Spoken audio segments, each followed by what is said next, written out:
নমস্কার বন্ধুরা, তোমরা সবাই কেমন আছো? আশা করছি খুব ভালো আছো। আমিও ভালো আছি। আর বাপি কবিতা ব্লগ থেকে সবাইকে অনেক অনেক ভালোবাসা ও শুভেচ্ছা জানিয়ে আমার ভিডিও শুরু করছি। দেখো আজকে বিকেলবেলা একটু বারান্দায় বসে আছি। দেখো বৃষ্টি হচ্ছে। আর বৃষ্টি তো প্রতিদিনেরই ব্যাপার, এটা হতেই থাকে। তাই ভাবলাম এখানে একটু বসে বসে দেখি কীরকম।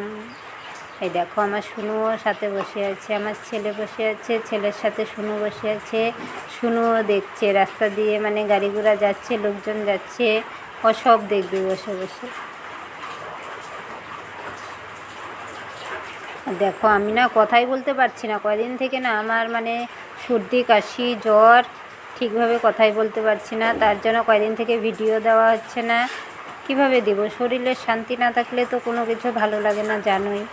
তার জন্য আর দিতে পারি না। আজকে একটু জ্বর কমেছে, কিন্তু এখনও গলার ব্যথা, তারপরে সর্দি কাশিটাও আছে। কথা ঠিকভাবে বেরোচ্ছেই না, তবুও বলছি। না বললেও ভালো লাগে না। তোমাদের সাথে একটু যদি কথা না বলি তাও মনটা খারাপ লাগে। ওষুধ খেয়ে খেয়ে আর কি থাকতে হয়।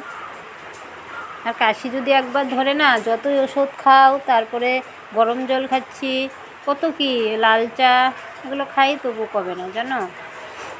এই দেখো আজকে রাতে ভাবলাম যে শরীরটাও ভালো না, জ্বর জ্বর, মুখে খাওয়ারও রুচি নেই। তার জন্য ভাবলাম একটু শুটকি মাছের তরকারি বানাবো। এই দেখো আলু দিয়ে আর কচু দিয়ে একটু শুটকি মাছের শুকনো শুকনো করে একটু তরকারি বানাবো, ঝাল ঝাল করে, তাহলে হয়তো খেতে ভালো লাগবে। আলুটা কেটে নিলাম, এখন কচু কেটে নিচ্ছি। খুব পাতলা পাতলা করে ছোট ছোট করে কেটে নেব, তাহলে তাড়াতাড়ি সিদ্ধ হয়ে যাবে। আর শুকনো শুকনো করে করব তো, তার জন্য ছোট ছোট করে কেটে নিচ্ছি।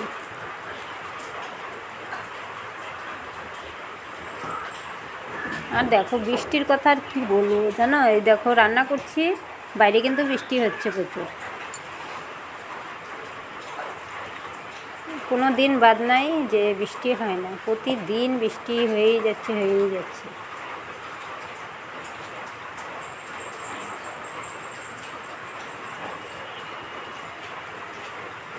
দেখো কচুটা ছোট ছোট করে কেটে নেব, পাতলা পাতলা করে কেটে নিলে সিদ্ধ হয়ে যাবে আর খেতেও ভালো লাগে।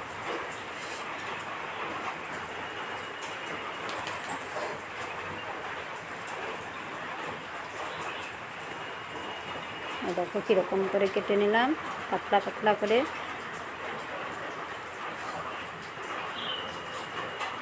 এরকম বর্ষার দিনে বৃষ্টি বৃষ্টি হলে না শুটকি মাছটা খেতে ভালো লাগে, ঝাল ঝাল করে খেলে ভালো লাগে।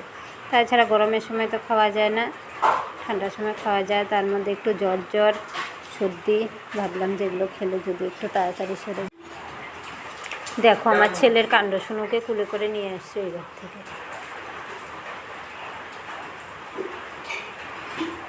দেখো সেদিন বাজার নিয়ে এসেছি, বাজারগুলো যে তুলে রাখবো সেইটুকু সময় পাই না, শরীরও ভালো না। আলু নিয়ে এসেছি, আলুগুলো ঝুড়িতে রাখতেই সময় পাচ্ছি না। আর ক্যারি ব্যাগে থাকলে নষ্ট হয়ে যায়, এখন বর্ষার দিন না, প্লাস্টিকের মধ্যে ঘেমে নষ্ট হয়ে যায়।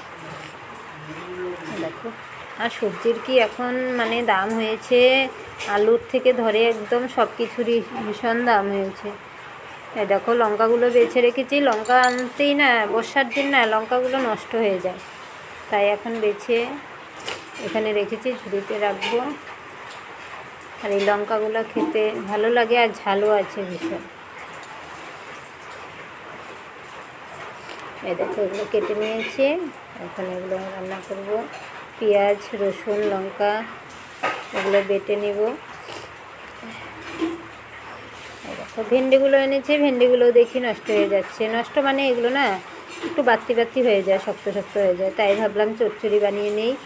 আজকে যদি রেখে দেই, রাতের মধ্যে আবার হয়তো নষ্ট হয়ে যাবে, তার জন্য চচ্চড়ি বানিয়ে নিই একটু। এখন জিনিস আনলে ঘরে রেখে খাওয়া যায় না, আনতেই একদিন দুদিনের মধ্যে খেয়ে নিতে হয়, না হলে এগুলো সব নষ্ট হয়ে যাবে। এই দেখো বেছে বেছে এতটুকু কাটলাম, আরগুলো শক্ত হয়েছে এগুলো ফেলে দেবো। সর্ষে বাটা দিয়ে, রসুন দিয়ে, লঙ্কা দিয়ে মানে এগুলো চচ্চড়ি বানাবো ঝাল ঝাল করে, তাহলে হয়তো ভালো লাগবে খেতে। আর জ্বরের মুখ তো খাওয়ার রুচি থাকে না, তার জন্য একটু ঝাল ঝাল করে বানালে ভালো লাগবে। কোনো কিছু খেতে ভালো লাগে না। এই দেখো চচ্চড়ি বানানো হয়ে গেছে। মানে যখন আমি শুটকি মাছের মানে আলু কচু দিয়ে বানিয়েছি তখন না ভীষণ মানে বৃষ্টি নেমেছিল, কারেন্টও চলে গেছে, তার জন্য দেখাতে পারলাম না রান্নার সময়। এই দেখো, আর শুনোর কৃমির ওষুধ এনে রেখেছি, কয়দিন থেকে ভাবছি খাওয়াবো আর মনে থাকে না। এই যে আজকে মানে এখন রাতের বেলা খাওয়াচ্ছি। দেখো কিভাবে খাওয়াতে হয়। ব্রেড এনে ব্রেডের ভিতরে দেখো ওষুধগুলো গুঁড়ো করে এটার ভিতরে ঢুকিয়ে তারপরে ওকে দেবো খাওয়ার জন্য। কি করে, খায় না না খায়, ও চালাক ভীষণ, দেখছে কি করছে, এটা খায় না না খায় কি করবে সেই কাজে। ওষুধ খাওয়াতে নিলে খুব অসুবিধা হয়, কিন্তু না খাওয়ালেও তো হবে না। বেশি গরম হলে খাওয়ার রুচি থাকে না, খেতে চায় না, তার জন্য কৃমির ডোজ খাওয়াতে হয় মাসে মাসে। দেখছে কি করছে, দেখছে।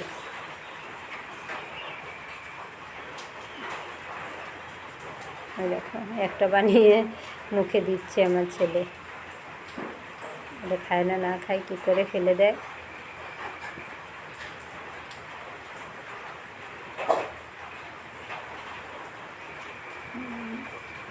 খেয়ে নিল, এখন আরও আছে।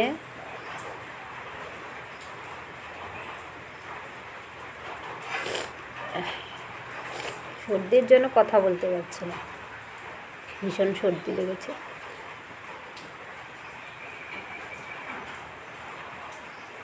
দেখো অর্ধেকটা আগে দিয়েছে আর অর্ধেকটা আছে, এখন দিবে।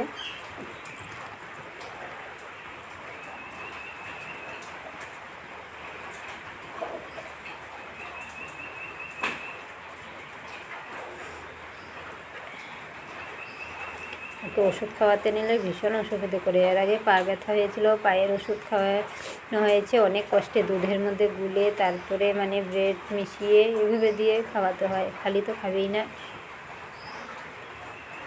এই দেখো ছিঁড়ে ছিঁড়ে নিয়ে খাচ্ছে, ভিতরে আবার মানে ওষুধটা মনে হয় তেতো লাগে না, তার জন্য খেতে চায় না, ফেলে দেয়। উপরটা খায়, ভিতরেরটা খেতে চায় না।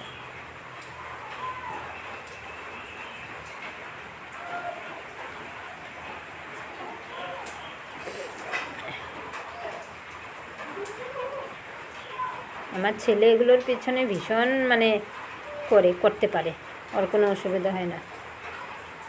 আর ভিডিওটা ভালো লাগলে একটি লাইক দিয়ে দিও।